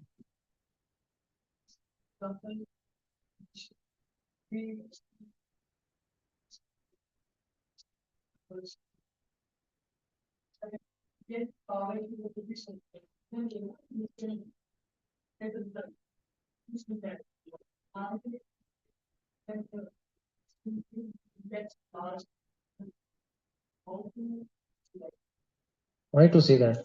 We have Krishna to see. Why to see politicians?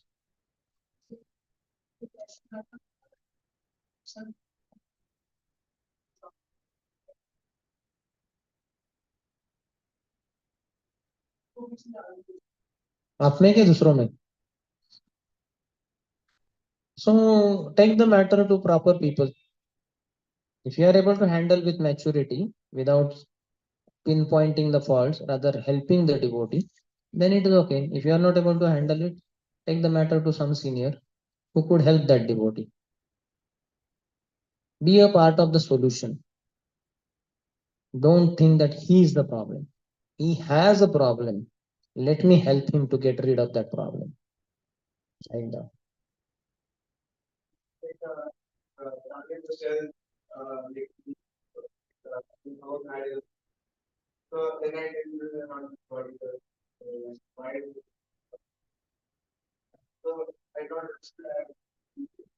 I don't understood. What? I have not understood. Hmm.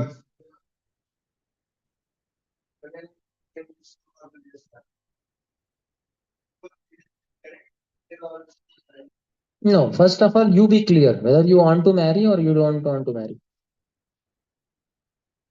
And then you can say later we'll see. Simple. And you cannot say if we are not body, then need to marry. All Prahlad Maharaj and also spoke so wonderfully that we are not body, but they got married. So Grahastha ashram is a bona fide ashram, and vast majority have to get married only. Very countable few will remain unmarried, brahmacharis, sannyasis, whatever. So we should not what you call make Grahastha ashram unauthentic. Then you are going outside the scriptures. You are breaking the scriptures. Krishna says, Chatur Varnam Maya Srishtam. I have created four Varnas and Ashrama. So how can you speak against Krishna? You don't want to marry, that is fine. And for that, you can tell in simple language. We'll see later, not now. Nowadays, even girls don't marry till the age of 32, 33. And I'm a boy, why you force me? I'm hardly 27, 28. What is your age? Yeah, you are to 23 is nothing. I have met girls 32-year-old and they are going pursuing career. And I told, what about marriage? I am not thinking about it. I said, when will you think then? I am thinking, as a brahmachari, I am thinking about that marriage of that girl whom I am meeting for the first time. Oh, she's 32-year-old and she's not married. And that is anyway nothing. I met one woman from Pune. She is from Kerala or somewhere. So she, from her hair, some white hair were there.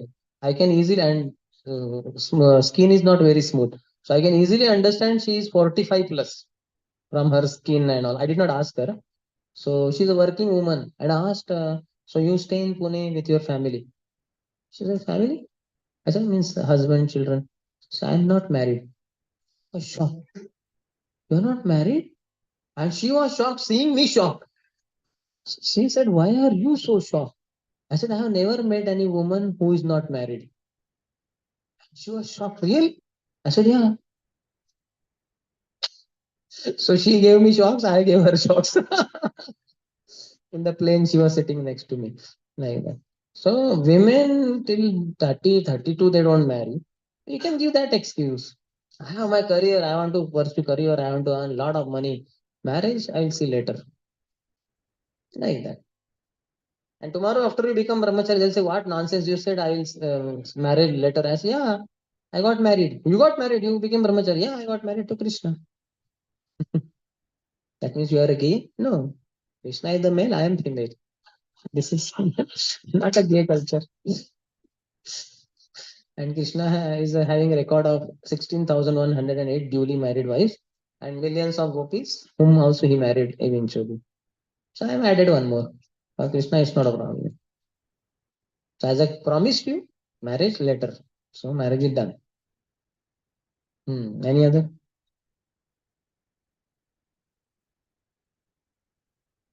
They say sometimes in thing they say a little difference is there. Matsar means para utkarsha asahanam iti matsara. When others have progressed, you are not able to tolerate it. What is this? He is made department head. I have come 2 years before him to vice, and I am made no head. I'm only the tell. They only tell me do this, do that. I'm not head. So like that. So this is jealousy. But envy has something dangerous. You want to harm others. So that way envy is more in intensity in a wrong way. Like that. That difference sometimes that is. Yes.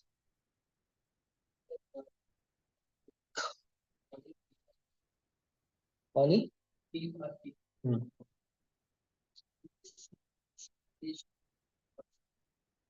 If you are pure dude, you don't see faults.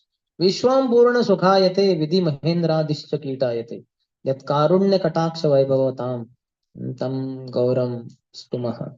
One who gets the merciful sidelong glance of Lord Gauranga. For him, the whole world is a happy place, not Dukhalayam at all. It is Sukhalayam. Hmm? So he doesn't see fault in others and fault anywhere. He's a pure devotee, Uttamadhikari. Nindadi Shunyam Ridama Ipsita Sangalabdhya. Only one character. See that shloka, 4 lines, fifth verse. So he says, first Kanishtadhikari. Krishnetiyasya Giritam Manasadri. Sorry. Yeah, this one only, no? So one who is chanting Hare Krishna, one should bow down to him at least in the mind. Madhyam Adhikari should bow.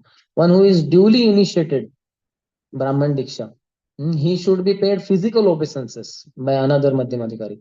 And he says, what is that? कृष्णेति यस्य गिरितं मनसा गृह्येत दीक्षास्ति चेत् प्रणति विश्य भजन्त विषयम् शुश्रूषया भजन विज्ञम अनन्यमन्य. One should physically serve the body of the pure devotee. शुश्रूषया bhajan विज्ञम, bhajan विज्ञम, one who knows the bhajan, is expert in bhajan. Vigyam ananyamanya, without any deviation he is doing bhajan, and he is giving extra quality of that pure devotee. Nindadi shunyam, ninda adi, this fault finding, criticizing, complaining, all these things are zero. Nindadi shunyam. In his heart, he doesn't even think of this thing. Forget about speaking and all that. So that is highest standard. But if not, at least you should not speak the faults. Do something to help that devotee to get rid of faults. And faults you have to see, there is a big area where to see faults in oneself.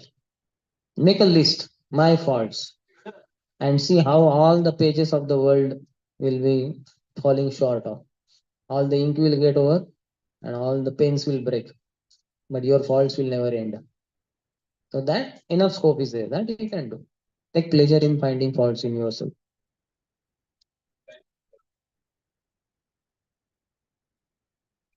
Hmm? Yeah, so it's not a best fault finder in the Voice is Made morning program in China. He is supposed to help devotees to be able to come for morning program. And he should do it properly. Somebody comes late. She should talk to him in the daytime. Prabhu, what happened? Hmm, I saw you coming late. Or that time you have to tell Prabhu, could you write Hare Krishna Maha Mantra? Or may I know why you came late? If he's let's somebody is coming from 2 kilometers on cycle, cycle got punctured or something like that. So you cannot take pleasure in वो कुछ भी हो आप पहुंचे late. You have to write Hare Krishna Maha Mantra. Something like that. That means you are taking pleasure in finding fault. So he said, oh, okay. He said, okay, his cycle was punctured. Okay, okay, no problem. Fine. Like that. I'll help you in the daytime. After morning program, we will go for removing the puncture from the cycle. Like that, you should be giving helping hand. Or somebody is not able to get up in the morning. So you should give your alarm clock, or you should personally wake him up, help him in some way so that the problem is over. Not that you want to make him over. Don't kill him. Remove the problem from his life. Consider it to be your own problem also. Just like our younger brother is not good in mathematics. We think it's my problem also. I'll help him to become good in mathematics. So like that, be like an elder brother. Any department head, any in charge means like an elder brother. And guru means father, like father. So they should always have that helping nature, not criticizing, fault finding, pinpointing, and taking pleasure in broadcasting. That is not a leader at all. He's a misleader and he'll fall down. Any other? Yeah, I would like to take more questions, which I'm taking also.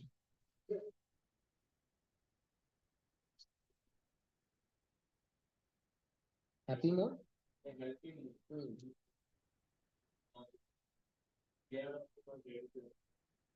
So, okay, I'll find out some other devotee.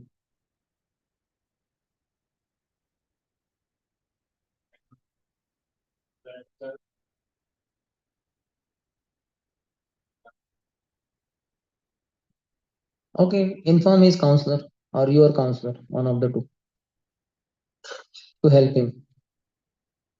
आप पूरे दुनिया का load आपके ऊपर मत लो. Yeah, that also becomes big problem with leaders. I should solve everyone's problem. So that is also becomes like competing with Krishna. Krishna can solve everyone's problem. आप सबका headache आपके ऊपर मत लो. आप chanting नहीं कर पाओगे. So if somebody is not ready to take your help, inform his counselor or your counselor. They will help him. They may not accept you because you are younger devotee, but your counselor or his counselor, they are senior. He may accept.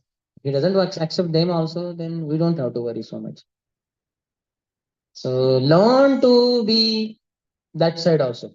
Don't be over possessive And don't be Atmaram aloof fellow also. Yukta ahara viharasya. Not eating too much also, not eating too less also. Both are problem. Eating too much, sign of ignorance. Eating too less, sign of passion. So similarly, don't be over possessive in passion, and don't be Atmaram aloof kind of. Okay, नहीं उठा, सोता रहा मुझे, मैं तो उठ रहा. So don't be ignorant fellow, don't be passionate fellow. Be in goodness. Give a helping hand. If he's not ready to help, take help. But you understand problem remains. So your help is not accepted. Okay, fine. So let me help him through seniors. He will accept their help like that. Hmm. Asking if you are trying to give benefit of doubt, some other person is trying to remove that doubt by confronting fault. So you don't associate with him too much, and even if there is element of truth in that, help the devotee who has a problem. Don't just see. I already was knowing. Now it is confirmed also. So now both of us let us shoot on him. Don't feed your envy more. Star your envy. As leaders, many have committed mistakes of Vaishnava Apradha, and many leaders have fallen down in ISKCON. Thousands have fallen down. In the words of His Holiness Jayadeva Swami Maharaj, people greater than you and me have fallen down. And His Holiness Radhanath Swami Maharaj words, devotees fall down like rains. In rains, how many drops are falling? 2, 3, 10, 15, 100, 200, 1000, 5000. How many? Uncountable. So like that devotees fall down. So don't take pleasure in finding faults. That's how we remain Kanishta Adhikaris. Madhyam Adhikari means he doesn't act on envy. He is compassionate. Badisheshu. Anybody equal to him in devotional service, he makes friendship with him. Anybody lower to him in devotional service, he becomes compassionate to him and gives him a helping hand or provides him help through some others. That is a Madhyam Adhikari. And those who are envious of Krishna and devotees, he keeps away from them. Does not criticize them, doesn't become envious of them, keeps himself aloof from such envious elements. So become Madhyam Adhikari. Don't continue with your Kanishta Adhikari stage. Otherwise, Bahu Janma Kori Adi Shravana Kirtan Tabhutana Pae Krishna Pade Premadan. For millions of lifetimes, keep attending such classes like this, in which topic is overcoming fault finding and then glories of Srimad Bhagavatam, Chaitanya Leela, and this thing, Narsimha Leela. Keep hearing this for millions of lifetime. Bahu Janma Kori Adi Shravan Kirtan. Give millions of lectures sitting on Vyasasan. Still, you will not achieve attachment to Krishna's lotus feet. Tabutana Pai Krishna Pade Premadan. Why? Because of offenses. Chaitanya Mahaprabhu in Chaitanya Bhagavad several times Vrindavan Das Thakur tells Chaitanya Mahaprabhu telling devotees and others, always two things only. Always chant Hare Krishna, and other principle in two ways he says. Either he says never commit offenses to Vaishnavas, or he says always serve Vaishnavas. Always chant Hare Krishna and always serve Vaishnavas. So only when you are in the mood of serving Vaishnavas will you remain away from offending Vaishnavas. If you don't have the mood of serving Vaishnavas, you are sure to commit offense to Vaishnavas. That's why Vaishnava Seva is the principle. I should always, just like I'm giving this class, so they should be in the mood of serving Vaishnavas. That's it. Then what will happen? Then I will not commit offenses. But if I give this class for bossing over or showing how great I am, then that is not service to Vaishnavas. Then it will become offensive. Somehow or the other, it will become offensive, knowingly, unknowingly. Because the mood of serving Vaishnavas is not there. Yes. Any other? So many are there, no?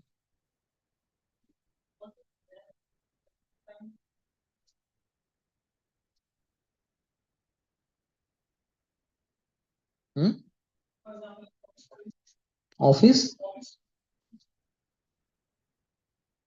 Hmm?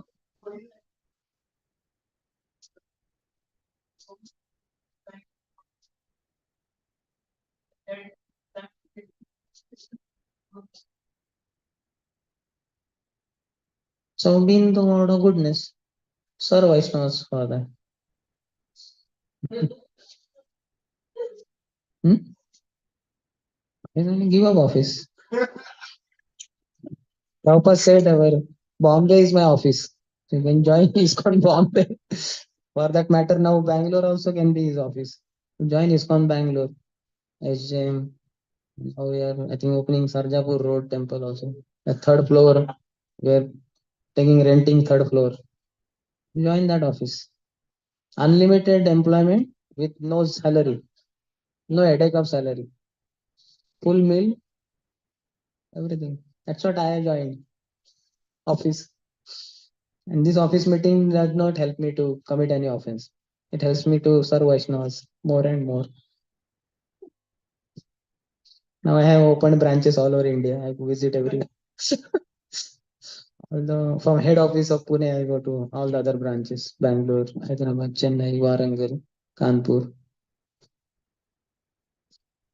It doesn't create any offense.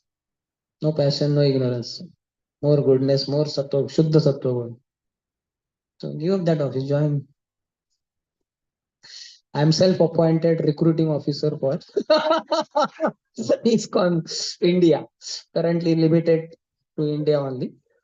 Soon to make it worldwide, but currently limited to only India. You tell me the choice of your center. I'll recommend the authority there.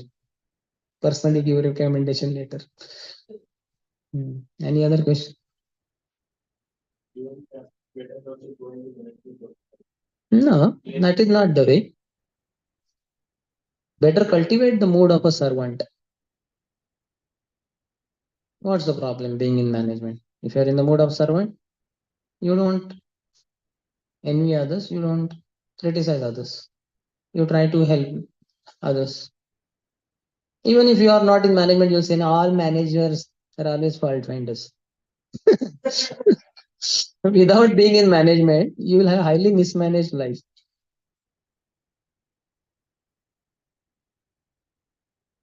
It's not that just by not entering in management, you are free from offenses. If your heart is polluted with passion and ignorance, you will be committing offenses. And even if you are like founder acharya like Prabhupada or gurus in ISKCON, that means top managerial position, you can still be humble servant or other servant of the servant of the servant. That depends on the attitude of gratitude, attitude of servitude. If one has, one can do managerial post service, one can do whichever service, doesn't matter. These are all external things, isn't it? Just like I'm giving class sitting on Vyasasana. It's not like that by giving sitting on raised platform, my knowledge increases. No, I can sit on the ground also. But it is part of the audience and it's a culture that knowledge flows from top to bottom. That's why the person who gives knowledge is should even higher sit. But otherwise it is irrelevant to me. I can sit down, I can sit underground also. I can sit on ground floor and somehow the sound system should reach all of you on third, fourth floor or on terrace also. I don't have any problem. It's not like, by sitting on ground floor or underground, my knowledge will reduce. And I'm not remembering shlokas. Patram Pushpam, Patram Pushpam, Patram Pushpam. अरे बोल प्रभु ऊपर से कुछ ज्ञान दे दो ऐसा कुछ problem होने वाला नहीं है. In fact, by taking such a humble role, Mahaprabhu, when he went to meet Prakashan Saraswati and 60,000 sannyasi, where did he sit? The lowermost and in fact very dirty place also, where people would wash the feet. But through his humility, he defeated them all, without speaking a single word. All were at once defeated. बिना मुंह खोले he became the supreme teacher. और हम इतना ऊपर बैठ के चिल्ला चिल्ला के पीपल से क्या बताया आपने क्लास में कुछ समझा ही नहीं. वो ऊपर जो आप बैठे थे ना ऊपर से जो गया वो ऊपर से ही चला गया सब कुछ.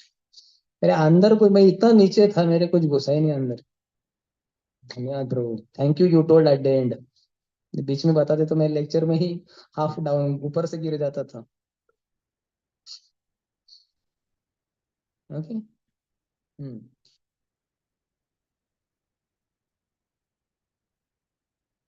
Any other? Devotees are not asking and they are looking at each other. Only one question. When are you ending, Prabhu? Okay. Cleanliness.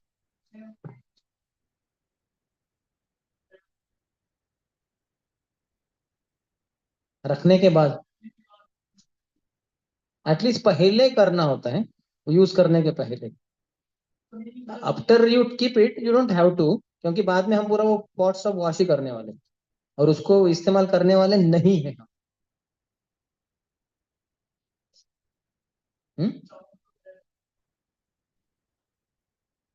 नहीं, that is not so much required.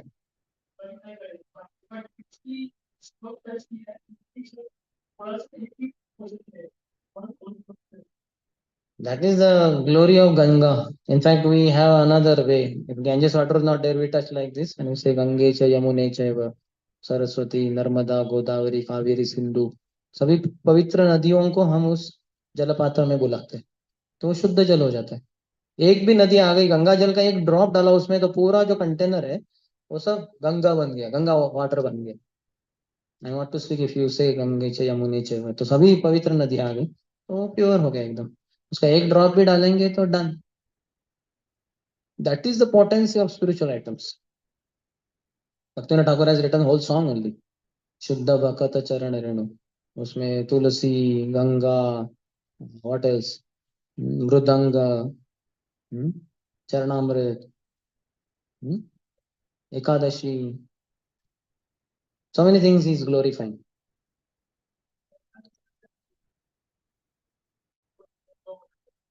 नहीं, एक तो आपको उसमें गंगा का एक बूंद कम से कम डालना होगा, नहीं तो फिर यमु मंत्रों के द्वारा आवाहन करना होगा. दोनों में से एक तो होना ही चाहिए, तभी वो गैंजेस के वाटर का प्योरिटी रखेगा. नहीं तो ऐसे खाली पानी है तो फिर वो कैसे गैंजेस बनेगा. कुछ तो उसमें करना पड़ेगा ना आपको, क्योंकि गंगा जल तो है नहीं, वो आपके टैप से आया पानी है. तो उसको गंगा जल में परिवर्तित करना उसके पोटेंसी में तो एक ड्रॉप कम से कम डालना होगा हमें.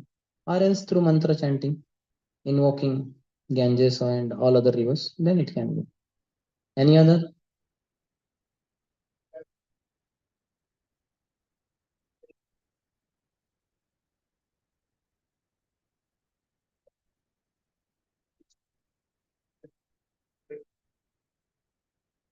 But even if we have envy, we don't act on envy. And as per instruction of Acharyas and Prabhupada, we are supposed to cooperate. So we keep aside our envy. That is a progress towards becoming Madhyamadikari. That is very much bona fide. Like I may not be enthusiastic, feeling enthusiastic, but I act enthusiastically. That is not show. Somebody asks, Prabhu, आप इतने enthusiastic नहीं प्रभु. मैं actually enthusiastic नहीं हूँ. I'm trying to be enthusiastic. So we are honest. And that is very much recommended. His Holiness Radha Maharaj Swami says so many times, even if you don't feel enthusiastic, act enthusiastic. That will eventually will make you enthusiastic. Just like all of us in the childhood, how many of us were eager to go to school? We hated the school. But then as per the instruction of the teacher, parents, etc., we kept going. Then what happens? Eventually, we start liking going to school. We go half an hour before only, though there is no need. Prabhupada was asked by Brahmanand Prabhu that Prabhupada, whenever you come, so many devotees bow down. I don't feel like bowing down. Should I bow down? Prabhupada said yes. Even if you don't feel like bow down, then eventually you will feel like bowing down. Now, newly married wife doesn't have so much love for husband. She doesn't even know him. But she's told to serve him and give a smile. So she gives, my dear husband, glass of milk for you. So she doesn't have so much love for him, but she shows that love. So by serving the husband and following that externals, eventually she will develop love for him. She should not say, no, I have no feelings for you. Here is the milk, take it. Or the milk is in the kitchen. Why don't you go and eat it? because anyway you are not doing anything. Whole day I only have to do household duties. So that is not the way. That way she will never develop love for husband. Hmm. Yes. Any other?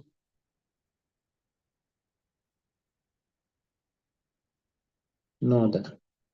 So we'll end here. Srila Prabhupada ki jai, Samaveta Gaura Bhakta Vrinda ki jai, Nitai Gaur Premanandi.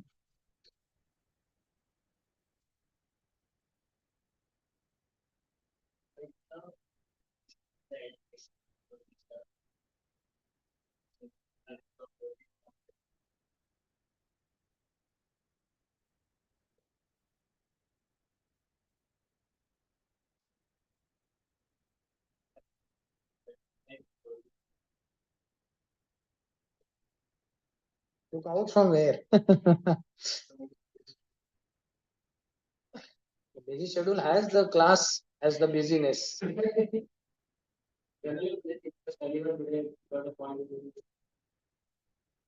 Because the order of Ishvara Iman Aldar if you give your whole life for these devotees, like you gave for us, you must repeat that again. So I just tried to follow his order. I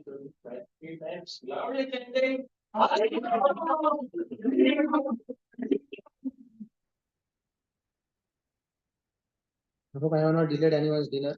Who have all not taken dinner? Sorry for delaying your dinner. Others are priority leaders. They have taken all. Please take dinner.